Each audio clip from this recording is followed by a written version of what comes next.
Hello dear friends, আজ যে ভিডিওটা পোস্ট করছি সেটা আজ দুপুরের। বাড়ি থেকে বেরিয়ে মনে হচ্ছিল যেন গায়ে যেন কে গরম তেল ছিটিয়ে দিচ্ছে। সূর্যি মামা যেন প্রচণ্ড রেগে উঠেছে আজ। যাই হোক, যে উদ্দেশ্যে বেরিয়েছিলাম সেটা হলো আমাদের বাড়ির সামনে মা শীতলার পুজো দিতে। প্রতি বছর এই সময় খুব ধুমধাম করে এই পুজো অনুষ্ঠিত হয়।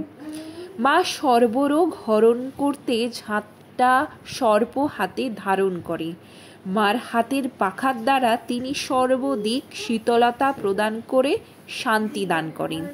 তো এই পুজোর একটা সামান্য ক্লিপ তোমাদের সঙ্গে শেয়ার করলাম সবার মঙ্গলার্থে। সবার যেন মঙ্গল হয়, তার সাথে গ্রীষ্মের দাবদাহ কাটিয়ে শীতল পরিবেশে শান্তি খুঁজে পায় প্রতিটা জীবকুল। যদি ভিডিওটা ভালো লাগে প্লিজ একটু লাইক, কমেন্ট অ্যান্ড শেয়ার করো। এরকম আরও অনেক ভিডিও নিয়ে তোমাদের সঙ্গে হাজির হব।